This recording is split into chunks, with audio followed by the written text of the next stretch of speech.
میری کتاب لکھنے کا سلسلہ جاری ہے. اس کے پیجز جو ہے ابھی تقریباً 48 ہو گئے ہیں. کچھ نہ کچھ چیز میں اس میں اضافہ کرتا ہی جا رہا ہوں. جی اضافہ کرتے ہی جا رہا ہوں. ہاں نہیں آل اوور ورلڈ سے ڈیمانڈ تو بہت آ رہی ہے. جی میں نے اس کتاب کو کس کے لیے ڈیڈیکیٹ کیا ہے پتا ہے آپ کو عثمان بھائی؟ جی جی جی بتاؤ ہم کو بھی بتاؤ سچالا جی. میں اس کتاب کو بیسکلی میں نے ایسا لکھا ہے، انتصاب کیا ہے. انتصاب کا مطلب ہوتا ہے ڈیڈیکیشن. جی اس کتاب کو میں نے مدارس و جامعات کے ان طلباء و طالبات کے نام جن کو اسلام کے نام پر صرف یک طرفہ تصویر دکھائی جاتی رہی ہے، میں نے یہ ان کو ڈیڈیکیٹ کیا ہے.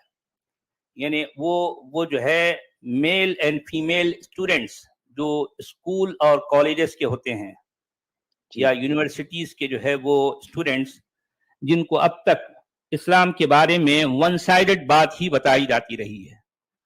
اچھا عبدالحمید صاحب، آپ ذرا غور کیجئے کہ اسلام کے اس پورے تذکرے میں آپ کو دوسرا پوائنٹ آف ویو ملے گا ہی نہیں.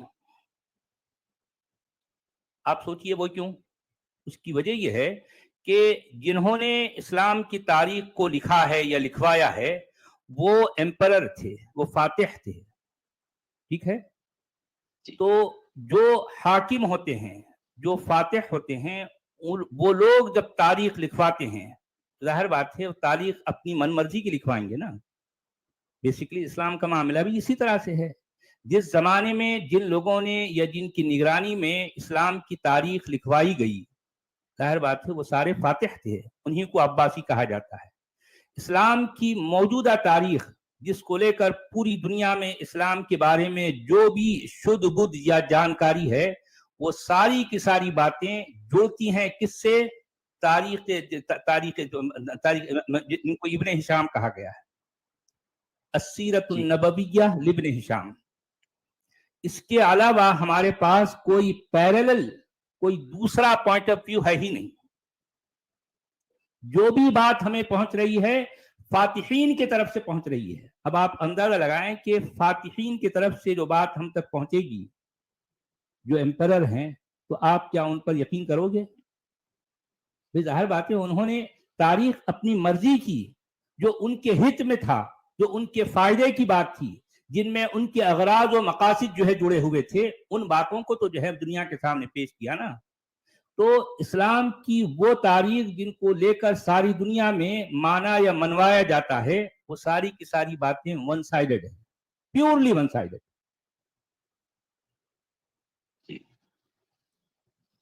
دیکھیں اسلام کا یا اسلام کے ماننے والے یا پھر اسلام کو لے کر جتنی باتیں جن کے ساتھ ہوتی رہیں، ظاہر بات ہے اسلام کی ساری باتیں کوئی دیواروں، کوئی پتھروں، کو پہاڑوں، کوئی ندی نالوں کے ساتھ تو جڑی ہوئی نہیں ہے نا، انسانوں کے ساتھ جڑی ہوئی ہے. اسلام کی جتنی جنگیں ہیں، اسلام کے جتنے معرکے ہیں، جتنی مارکاٹ، جتنے قتل و قتال جو ہے جنگ و جدال ہوا ہے، کن کے ساتھ ہوا ہے؟ انسانوں کے ساتھ. اچھا وہ کون ہیں جن کو جو ہے قرآن کافر یا مشرک کہتا ہے، جو مخالف کہتا ہے یا منافق کہتا ہے؟ سوال یہ ہے ان کی طرف سے کوئی باتیں ہم تک کیوں نہیں پہنچی بھائی؟ آپ سمجھ رہے بات کو؟ ان کی طرف سے ہم پر جو ہے ہم تک کوئی بات کیوں نہیں پہنچی؟ کیا کبھی اس پر کوئی غور کرتا ہے؟ ساری باتیں پہنچ رہی ہیں. دیکھیں یہ بات بالکل ایسی ہے کہ ایک محلے میں، کسی علاقے میں ایک بہت بڑا گھر ہے. اس گھر کے رہنے والے اپنے پڑوسی کے ساتھ ہمیشہ مار کاٹ کا جو ہے رویہ رکھتے ہیں، ہمیشہ ان کے اندر جو ہے کچھ نہ کچھ چپکلی چلی آ رہی ہے. اس کے بعد اس گھر والوں نے کیا کیا، ایک کتاب لکھی جس میں یہ جو حالات ہیں ان کے بارے میں جو ہے انہوں نے سب کچھ لکھا. اب وہ بات اگر عدالت تک پہنچتی ہے، ٹھیک ہے، تو جج کے سامنے یہ بات پہنچی کہ اب جج کے سامنے بولے دیکھو حضرت جی جو ہے جج صاحب، یہ میرے پڑوسی نے میرے ساتھ ایسا کیا، ایسا کیا، ایسا کیا، ایسا کیا، ایسا کیا. اب اگر وہ واقعی جج ہے، وہ واقعی جو ہے کوئی جو ہے سمجھدار انسان ہے، تو وہ یہ دیکھے گا بھائی یہ ساری باتیں ون سائیڈڈ ہے نا، مجھے دوسرا سائیڈ بھی چاہیے. ان لوگوں کے ساتھ کیا ہوا جو تم ان پر الزام لگا رہے ہو، وہ لوگ تم پر کیا الزام لگا رہے ہیں،